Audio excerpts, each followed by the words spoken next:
Hi, my name is Liam, and the night I tried surprising my wife at the hospital, I found out she wasn't at work. She was in a hotel with my own brother. That betrayal tore my family apart, and what I uncovered next was even worse. Stay with me, and let me show you how it happened.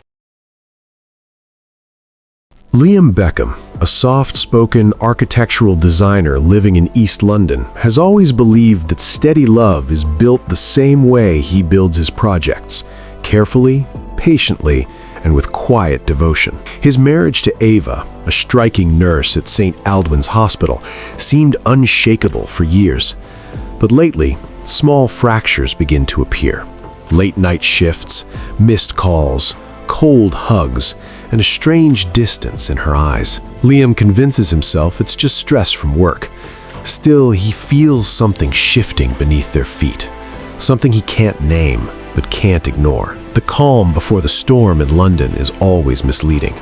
Their home in Shoreditch sits between trendy cafes and historic brick buildings.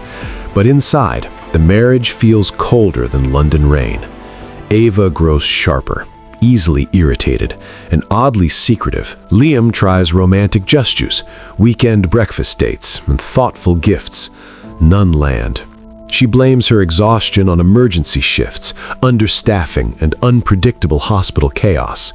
Liam believes her, until he notices she never smells like antiseptic after work anymore, just expensive perfume. The distance becomes a companion in their home. Liam senses a truth too ugly to touch, so he ignores it until curiosity begins to chew through his peace. One Friday evening, Liam overhears one of Ava's colleagues mention that St. Aldwyn's usually sends nurses home early on Fridays. His heart pounds. She had told him she'd be on call all night. A knot forms in his stomach, and before he can talk himself out of it, he makes a decision. He'll visit the hospital and surprise her with her favorite Thai takeaway. He tells himself it's romantic, an attempt to reconnect.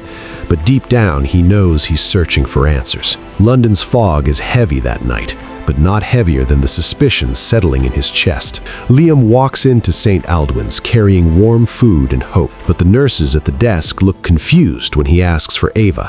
One kindly nurse shakes her head. Ava hasn't been on shift for 2 nights. Liam feels the world tilt. The truth flashes like lightning. Ava lied. He steps outside into the cold London air, stunned, angry, and shaking. As he stands there, he notices a taxi driver leaning out of his car. The driver recognizes Ava from earlier. He says he dropped her at a hotel in Westminster, and she wasn't alone. The ground beneath Liam cracks open. Liam rushes to the hotel, his heart a wild drum. At the reception desk, a discreet clerk confirms Ava checked in with someone earlier. A man, tall, brown-haired, familiar. His chest tightens. There's only one person who fits that description: Eric Harrington, his younger brother. The realization rips through him like a blade. He doesn't confront them. He can't. Instead, he walks out into the glowing London night, numb, betrayed, and furious. His brother, of all people. The betrayal feels biblical. In the distance, Big Ben chimes midnight, marking the moment Liam's world collapses. Days later, Liam confronts Eric at a quiet riverside cafe near Tower Bridge. Eric looks guilty before Liam even speaks. With trembling hands, Eric admits the affair, his voice cracking. But then he tries to justify it. Ava told him she and Liam were separated. She told him Liam was cold, distant, too career-focused. Eric swears he didn't mean to hurt his brother. Liam barely hears him. His mind loops the same nightmare, his wife and brother in a hotel room. The betrayal feels sharper coming from family. Eric cries. Liam doesn't. Something inside him has gone silent. When Liam finally confronts Ava, she doesn't deny anything, but her explanation is colder and stranger than he expects.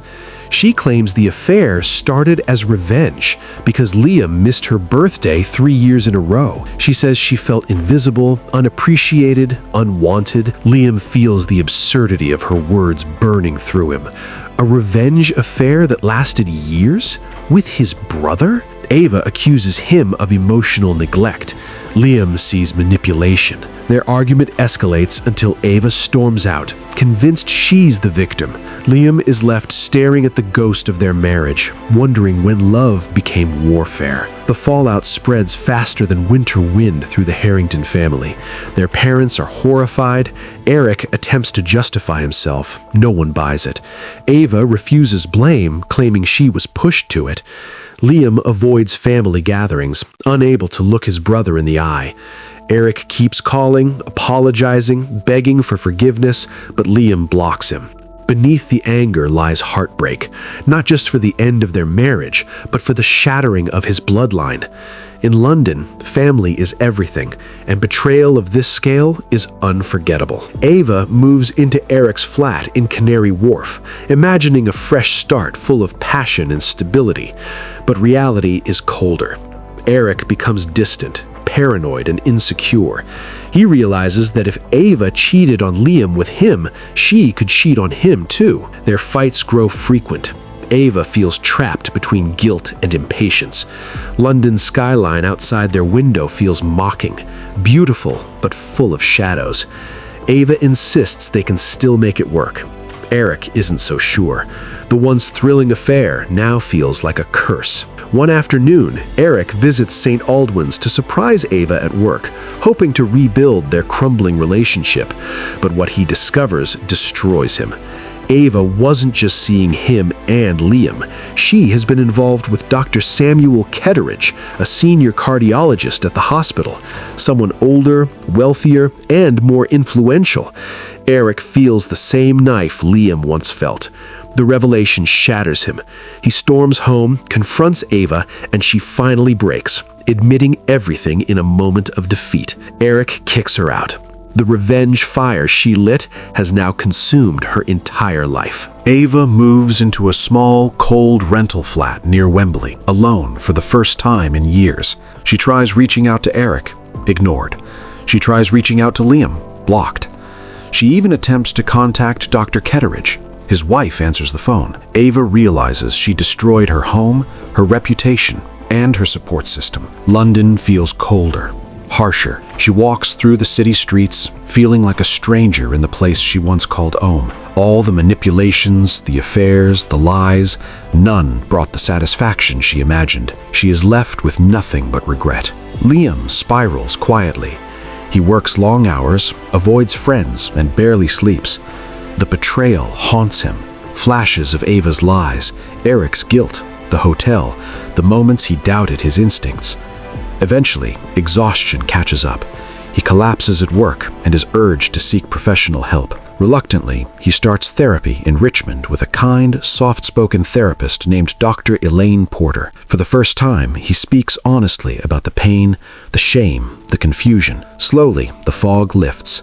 Liam begins to reclaim pieces of himself he didn't know he'd lost. Therapy becomes Liam's turning point. He learns to separate Ava's choices from his worth. He learns that love without boundaries becomes self-destruction. He starts jogging along the Thames, reconnecting with friends, and focusing on new architectural projects. Bit by bit, he regains confidence. He even begins to imagine a life where betrayal isn't the defining story of his past. London, once filled with painful reminders, becomes a city of new beginnings. Liam isn't healed yet, but he is healing, and that's enough. Eric tries one last time to reconcile with Liam, sending a long, emotional message apologizing for everything, but Liam doesn't respond. He doesn't hate Eric, he simply no longer trusts him. The bond they once had is fractured beyond repair. Their parents urge reconciliation, but Liam gently declines. Some wounds heal, but some relationships die. Liam chooses peace over toxic forgiveness. Eric moves away from London soon after, unable to bear the shame. The family will never be whole again. Months later, Liam stands on Waterloo Bridge at sunset, the city glowing gold around him. He breathes deeply, feeling calm for the first time in years. His marriage is over, his relationship with Eric is gone, and everything he believed in was tested and broken. But he survived. He grew. He transformed. Ava remains alone, drifting through the life she ruined. Eric carries the weight of his choices far from London. But Liam, He's rebuilding, brick by brick, just like his work. And for the first time, he's building for himself. We have come to the end of the story. I hope you enjoyed it. Leave a like and subscribe to my YouTube channel for more interesting stories. Have a good one.